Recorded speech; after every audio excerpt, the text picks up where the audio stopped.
Welcome to 2026. I'm actually the engineer at Andover Norton, and this is a question we had a couple of times last year, and I've also had this week as well.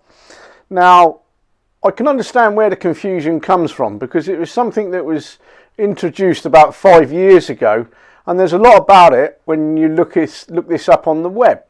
And it stems from the fact that the Premier carburetors, they work better on the 850 with a number 19 pilot jet. Now people are reading this and looking at their Norton thinking, oh, I'll have to fit one of those pilot jets to my Norton. Not realising that the original carburetors have a 17 pilot jet, and so do some of the earlier Premier carbs, which is also worth thinking about if you've got an 850. The 750 uses the 17 pilot jet, which was common right up to about 5 years ago across the Premier Concentric range for the Norton Commando. It didn't matter if it was 750 or 850, it had 17. And then 2 or 3 people fit the 19 pilot jets and found it ticked over better, and the bike, it came off the pilot circuit and dropped back onto the pilot circuit a whole lot better than it did with a 17. So Berlin down at Salisbury decided that they would make the 19 pilot jet standard for the 850 carb packs. A good move. I was a bit suspicious at first whether it was just something that people were just sort of having it was just like a placebo effect. They were just thinking it was better. But I actually tried it, and it is a lot better. It does make the carburetors a lot better at the lower end. If you've got Premiers and you've got carbs that are over 5 or 6 years old, have a check and make sure you can swap over on the 850 carbs to a pilot 19, and then you'll find that it might be a little bit easier to set up. Now, some people are saying, why can't I fit the number 19 pilot jet to my old carburetors? As we can see from these carburetor bodies, which are housed as they would be, they're actually the exact same side. You can see that this has a blanked off hole, and this is the pilot jet in the Premier carburetor. The actual pilot jet itself is a pressed in bush that sits down in here, and of course you've got the pressing on the old carburetor as you have on the new one.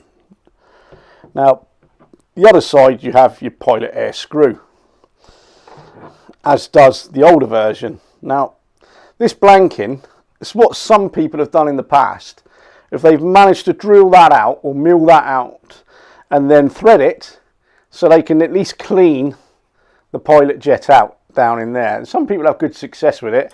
Then what they do is just fit a blanking screw in there. Now, there is information on the web on how to do this and who does it.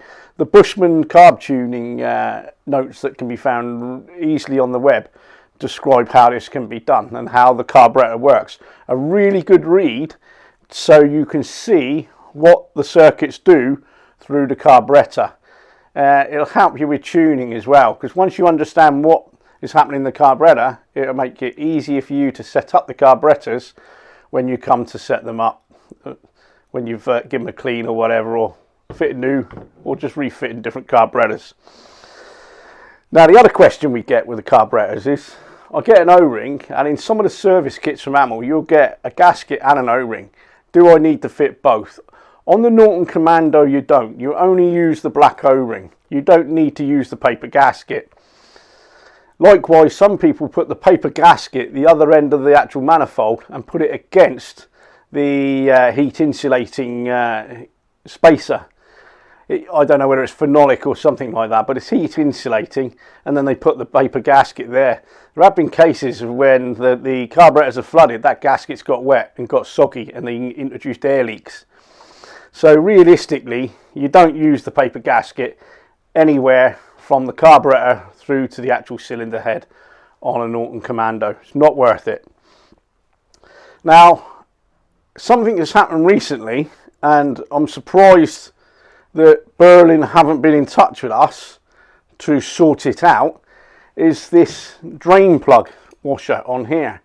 These are the newer style, or say the newer style, the previous version of the red fibre washers. Now, I never had a problem with the old thick washers nor these red ones sealing to stop the fuel coming out.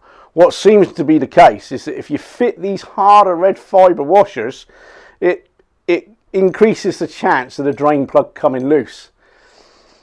Now, I don't know whether Berlin's down at Salisbury have got a full handle on what the actual problem is, because they've replaced this washer now with a nylon version.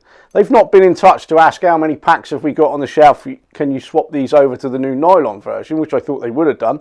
These will be going out with the old red fibre washers, so it might be worth asking, can we get the nylon washers? We've got them on order, still not been delivered yet, but they should be due anytime soon. Now, the problem being with these was never really a case of sealing the drain plug. I've always managed, even the plastic ones have got the seal and the brass ones, not a problem. It's keeping that plug tight, and the red gasket tends to make it a lot harder to keep that tight. Now, the Premier carburetor, yeah, there has been problems with these over years. There's been a few issues.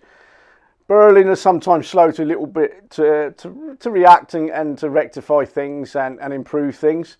But realistically, when these are sorted, they're actually fantastic, and you don't need to touch them for many thousand miles once they're set up and sorted.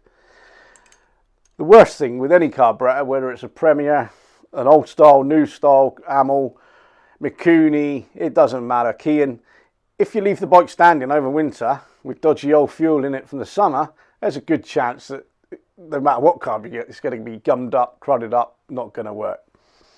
Now, that concludes the video for today, and if you've got any queries on these carburetors and the pilot jets, or any of the actual original jetting specs for the carburetor, get in touch, because some of them did change.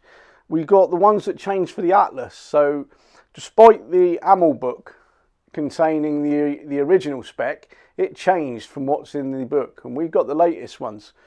Some may be happy with what they got, some may want to change, but please feel free to get in touch, and we can actually tell you exactly what it would have been as per Norton from the drawing back in the day. Thank you very much.